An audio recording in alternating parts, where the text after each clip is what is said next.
అందరికీ నమస్కారం.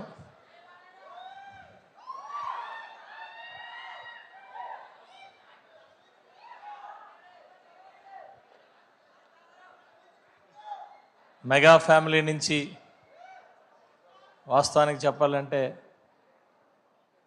మా చిన్నప్పటి నుంచి కేవలం మెగా ఫ్యామిలీ నుంచి వచ్చిన సినిమాలు చూసి పెరిగి ఒక్కొక్క సినిమా చిరంజీవి గారు అయితే ఆల్ టైమ్ రికార్డ్స్ లాగా ఒక డైలాగ్ తర్వాత డైలాగ్ చెప్పగలం, పాట గుర్తుపెట్టుకొని పాడగలం. పాడ ఒక్కొక్క సినిమా మినిమం 25 సార్లు చూసుంటే అది తక్కువే. అలా పెరిగిన వాళ్ళం మేము. అలాంటిది ఈరోజు మాకు కేవలం సంవత్సరానికి 1-2 సినిమాలు కాకుండా ఒక్కొక్కరు 2 సినిమాలు 3 సినిమాలు రావడం మెగా ఫ్యామిలీ అంతటికి కూడా ఒక ఫీస్ట్ లాంటిది. అలాంటిది ఈరోజు వరుణ్ తేజ్ గారిది ఈ సినిమా నిన్న ఫ్యామిలీ అంతా కలిసి కూర్చున్నాం.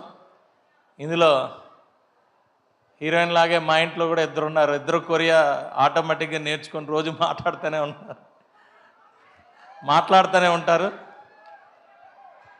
సో వాస్తవానికి చెప్పాలంటే రియలిస్టిక్ దగ్గరగా నార్మల్గా ఎంత కల్పితమైనా ఎంత నవ్వుకున్నా ఈ కొరియన్ లాంగ్వేజ్తోని ఇవాళ ఉన్న ఈ జెన్జీ ఎంత దగ్గరగా వెళ్తుంది అనేది చూపించటం. అక్కడి నుంచి ఫన్, సత్య అంటే ఫన్ అంటే సత్య, అక్కడి నుంచి ఫన్ క్రియేట్ చేసి సినిమా థియేటర్లో హ్యాపీగా అన్నీ మర్చిపోయి, అంటే ఒక సినిమా అంటే అంతే మెసేజ్తో పాటు ఎంటర్టైన్మెంటు ఇవన్నీ కూడా ఈ సినిమాలో మరి ఇవ్వటం, ఎంటర్టైన్మెంటు హ్యాపీగా నవ్వుకొని బయటికి రావడం జరిగింది. దీనికి ప్రొడ్యూసర్ గారికి అలాగే డైరెక్టర్ గారికి, ముఖ్యంగా మా వరుణ్ బాబుకి అలాగే ఇతర క్యాస్ట్ అందరికీ కూడా మరి కంగ్రాట్స్ చెప్తూ ఇంకా ఇంకా ఇంకా ఇంకా ప్రతి సినిమా కూడా ఒక సినిమాకి ఇంకా నెక్స్ట్ లెవెల్లోని తీసుకెళ్తారని ఆశిస్తూ F3లు F2లు ఇంకా పెద్ద ఇంకా ఇలాంటి కొరియన్ కనకరాజులు కూడా రావాలి. ఇంకా మంచి మంచి సినిమాలు మా అన్నయ్య నాగబాబు గారు అబ్బాయి చెయ్యాలని కోరుకుంటూ మన అందరికీ కూడా టీం అందరికీ కూడా శుభాకాంక్షలు తెలియజేస్తూ, అలాగే 80వ మరి స్వాతంత్ర దినోత్సవ శుభాకాంక్షలు అందరికీ కూడా తెలియజేస్తూ జై హింద్.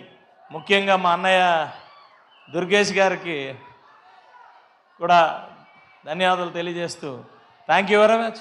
జై హింద్. పాడితే ఓన్లీ మెగా పాటలే, అందులో ఏం లేదు. కమింగ్. Thank you.